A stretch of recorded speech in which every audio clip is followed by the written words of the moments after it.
I'm Jeremy, y'all. I'm Jeremy, y'all. Okay, okay, episode 8. Let's go. Okay, episode 8. Good afternoon, Richie.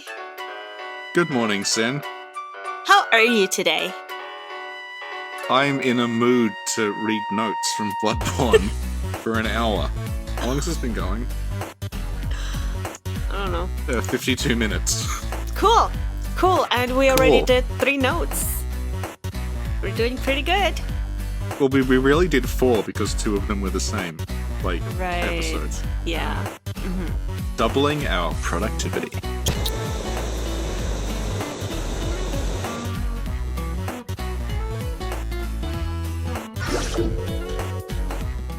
What's the note we're gonna look at today? We're looking at the note, the sky and the cosmos are one. The choir. No, Richie, you're supposed to say where it is first. We are looking at the note that is in the Healing Church Workshop tower at the top on the way to Upper Cathedral Ward. And in Bloodborne -wiki it says Tower F3. What does that mean? It means the 3rd floor of the tower that you climb. Oh, that's detailed. It is detailed. Cool. Imagine having to write for this. It must be extremely exhausting. I know, imagine how sad you'd have to be to compile like a version 1.0 to 1.09 difference article. Yeah. And you had to play through the game like 4 times, complete with all the chalices, and wrote down everything that happened. I wonder who in their right mind would do that. Some fucking loser. So, Okay. this note. Yeah. It says... Wait, you have to do it in your best Moon Presence voice. Oh, hang on. I've got some water. Oh, no.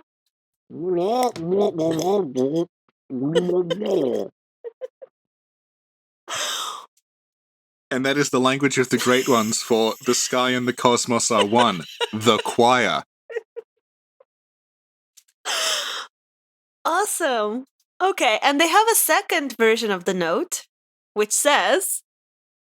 The sky and the cosmos are one. The choir. Yeah. All they did was... The way it's written is earlier in...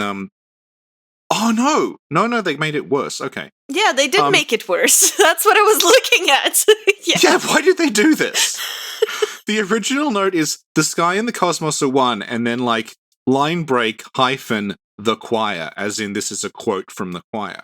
Yeah. But they appear to have made it worse by just having it now read, the sky and the cosmos are one, full stop, the choir. Yeah, it makes it look like the choir is what you call when the sky and the cosmos become one. Yeah, it's like, what did you do in the patches? Well, we fixed most of it, but we ruined this note and added a floating statue to Old Yana.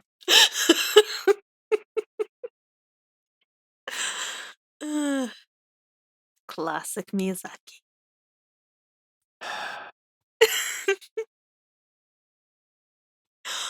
Okay, so the note. Let's look at the note. It says, the sky and the cosmos are one. What do they mean by the sky? Well, you know, if you're outside and you look up and there's not a roof, and you're like, the thing up there, that's the sky. For those of us who don't go outside. Yeah. How would you explain the sky? It's a very good question. If you live in Midgar, the sky is... The sky is when there is nothing above you and you see into the upper atmosphere of Earth and there's clouds and the sun and stars and the moon, depending on what time of day it is. Okay. And then it says, and the cosmos. What's the cosmos? That's a really good question, because one of the things about the translation is that in Japanese there's a bunch of different words that all mean slightly different things that are all localized as cosmos. Uh-huh.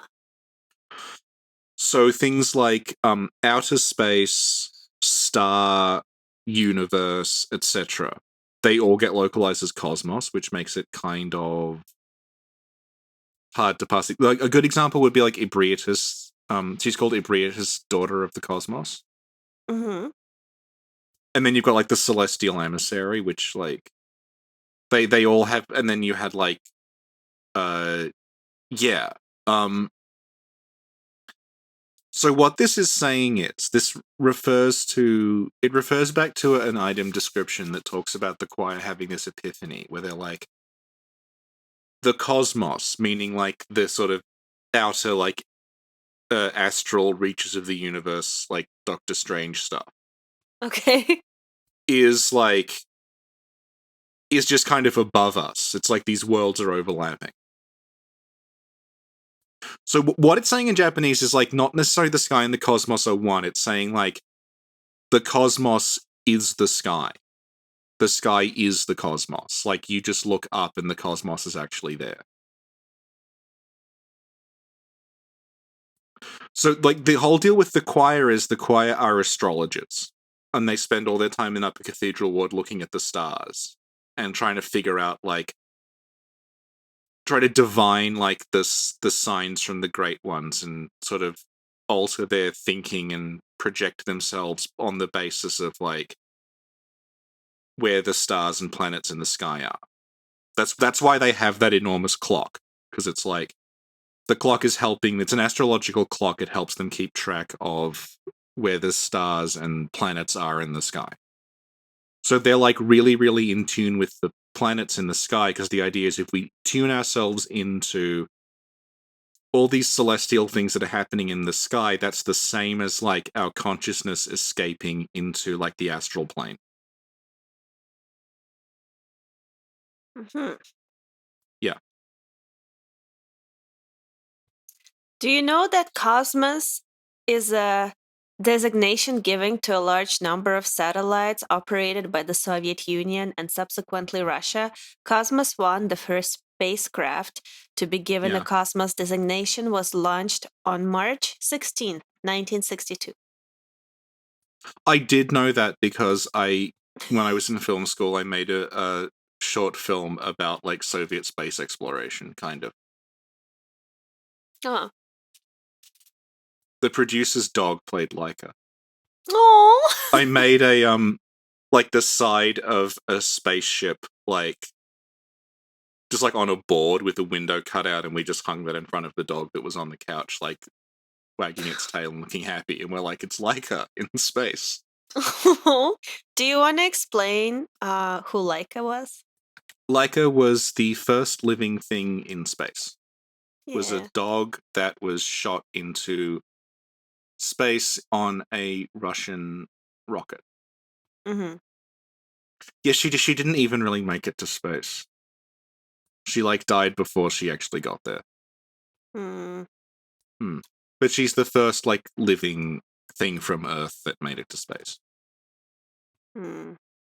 Hmm. I always found it very, very depressing, I'll be honest. That's what my film was about. It was about bringing Leica back. Aww. How come I've never seen it? Because I don't have a copy anymore and it wasn't very good. Well, where can we get it? You can't get it. Why not? Because it was a university project from like 7 years ago. Is it in the university? I don't even know. I just had to submit it on like a CDR. Okay, we'll find out. We have your castle documentary on the patron tier, so we could have that too. It's better than the castle documentary, but not by much. Well, I thought the castle documentary was pretty good to begin with. To begin with, then it got bad. No! I mean, like, it was pretty good. Anyway, the note. Oh yeah, the note. Yeah. Oh, today we had further proof that Richie is the superior Slav. I've never made a movie about Laika. You've seen Lennon, though. Oh, there we go. I have seen Lennon. Yeah. You've never told me that you didn't see him. Okay, well, I can confirm now that I have never seen the mummified corpse of Lennon. I have, in fact, never been to Russia or Eastern Europe at all. Well, that's something we'd expect the best love spy to say, though. That's something I would say to deny my links with Russian hacking.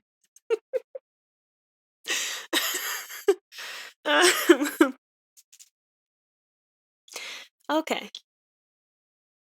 So, the sky and the cosmos are one, the choir. Yes. Yeah. Do you think there'll be like a very abrupt edit there?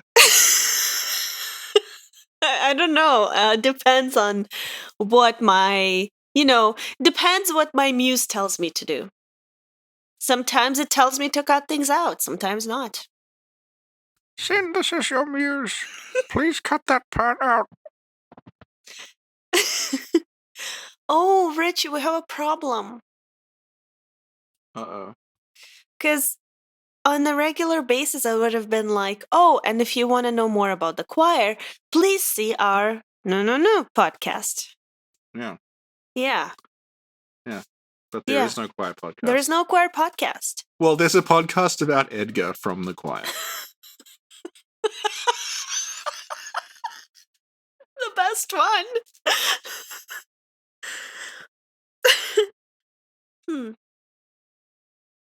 That's a real problem.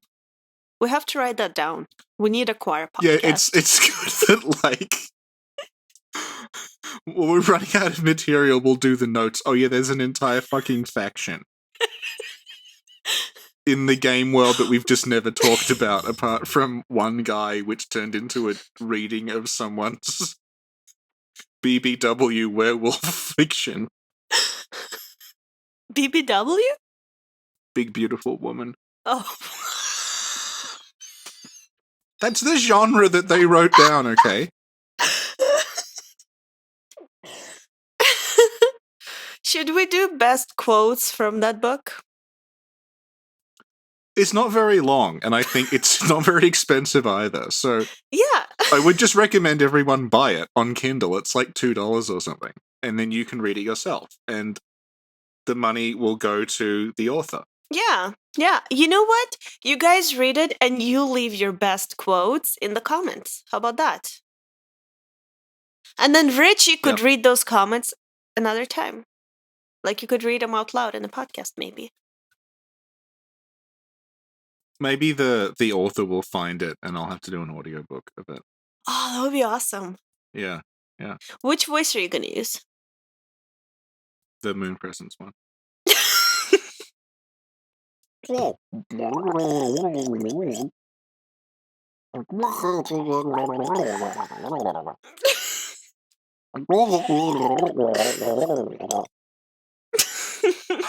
If you're watching this for the first time... I think anyone watching this for the first time would have turned off by now. Like, it's too late. Oh, I wanted to correct you on something. We're not doing this because we're running out of material, which you keep saying for like a year. We're doing this because I think it's useful to have these notes explained. Okay. And people have been asking about them. Okay. But yeah, we're gonna have to do a podcast on the choir. Yeah. The thing about the Bloodborne wiki is, like, often at the bottom of an article, Meph will have, like, for more information, see this video. Mm-hmm. So on the notes page, I don't think she'll ever be linking to these because they are, like, terrible. Now I'm trying to think if there's somebody we could invite to talk about the choir with us. I could think of one person. Well, the author of Courted by the Wolf Lawyer. No, what? We recorded a podcast. It would just be like, hey, Larissa, we recorded a podcast about a video game and it turned into a reading from your book.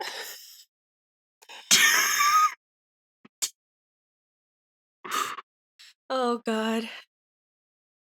Is there a lot to say about the choir? There's a fair bit to say about the choir. Okay, what were we talking about? Yeah, this is going to be the shortest episode, by the way, because, like, the actual note discussion accounts for about 5 minutes. Yeah. It's saying that the choir are a bunch of astrologers who live in the highest part of Cathedral Ward because it's the easiest place to see the sky from. They spend all day doing their astrology things and, like, doing make contact with the stars and the moon and everything to help them understand, like, not just, like, the sky, but also, like, the whole cosmos, which is, like, think of it in terms of, like the astral planes or something. Like, you're, like, I'm at one with, like, the world of the stars and everything. Mm-hmm. You can, like, yeah. This is the, like, A Call Beyond is an example of that, where, like, the choir did some kind of weird ritual in Upper Cathedral Ward that caused, like, a star to explode. And A Call Beyond is, like, a remnant of that. So they're all sitting in Upper Cathedral Ward with their, like, pet slugs and their lumen flowers, and they're, like, meditating, and they're at one with the sky, and that's giving them, like, access to the, like, different dimensions and stuff. Mm-hmm. Yeah. So that's what they mean by, like, the sky and the cosmos are one. Like, if we tune ourselves into what's happening in the sky, we can tune ourselves into the cosmos in general. And this looks like it might kind of be taken from... We didn't mention this when we did the Lovecraft episode, but in Call of Cthulhu, they make a point about how, like, Cthulhu will rise when the stars are right. So, like, Lovecraft is... On the one hand, he is, like, an atheist materialist, doesn't believe in astrology, but he's also, like, saying that there's still something about the stars. That, like, when there's certain configurations of stars, it does stuff. So that's kind of what they're getting at. Okay. Yeah. Okay, thank you, Richard. Thank you, Sin. You know, when you were talking about the choir or whatever with their slugs and lumen flowers, Yeah. I imagined them like like hippies sitting there, like smoking or whatever, and being like, "Man, the sky and the cosmos are one." That is basically what they did. Mm. So yeah, basically the Healing Church is a bunch of people who got really high. Because I got high, because I got high, because I got high. Do do do do do do do. You're lighting up, but I can't hear you. Did you mute your microphone? Can you hear me now? Let me call you back. Hello? Hello. Hello? Can you hear me now? Yes, I can. I was singing, because I got high, because I got high, because I got high. Do do do do do do do. Wasn't that a flash in the pan hit? If only it had stuck around, we could have done the Bloodborne version, but, like, no one under 30 will understand what we mean. Do you think the choir could have spoken to Rice Krispies?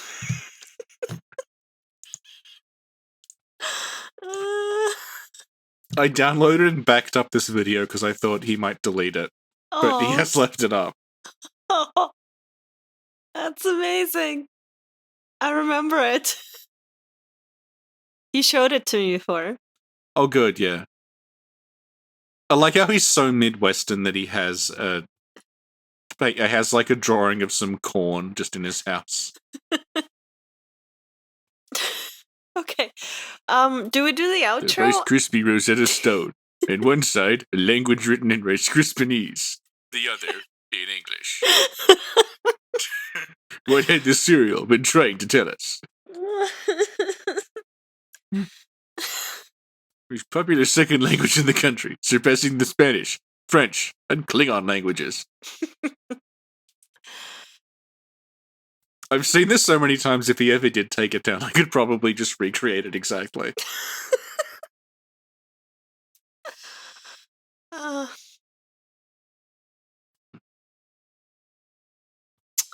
Okay. Do the outro, Richie. That was episode 8 of the notes of Bloodborne. It was in part about a note in Upper Cathedral Ward. Mm-hmm. And then there were other parts of it that weren't about that, and I don't know how much of that she left in. Mm-hmm. And for Sin, it is almost 3 a.m., so she should go to bed. Yeah. I will. So we did 4 more notes today. Yes. We're being extra productive. I think I'll release them like once a week on a Friday or something. Okay. Yeah. Well, what? You started saying something? Well, we're being productive, but like, what are we producing?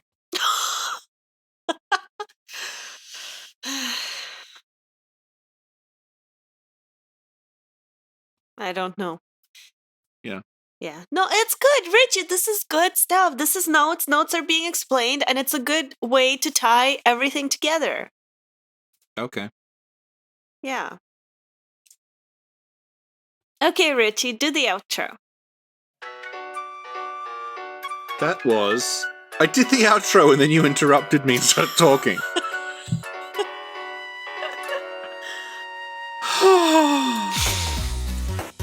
That was a discussion of many things, including a note on the side of the Healing Church workshop that says the sky and the cosmos are one. Wait, Richie? Yes. The sky and the cosmos are one? The one reborn? No, R1 is a button Oh. on the PlayStation controller, R1. You think it's trying to trip you up, because if you want to fight, like, the Celestial Emissary, you want to use thrust attacks, which is R2. Yeah. And that's why it's, like, left by the choir. They're trying to screw with you. The choir are like, oh, I see you're inverting. I think, try the R1 button. Yeah. It's like a fake tutorial. Oh, it's like patches. Yeah. Yeah. Yeah.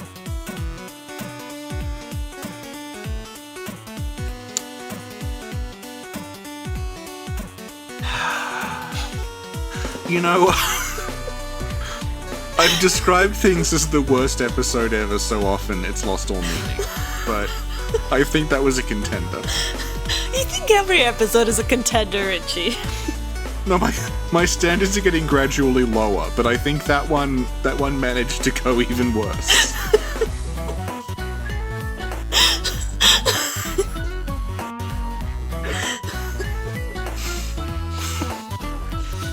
That was everything but the topic.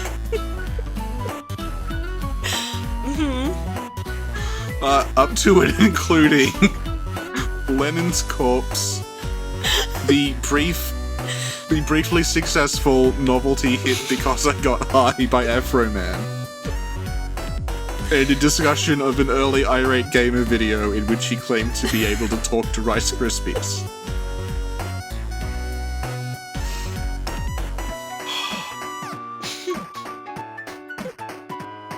I think you should go to bed. And then tomorrow morning you should listen back to this and think about what you've done. And explain to me how you're going to avoid doing this again in the future.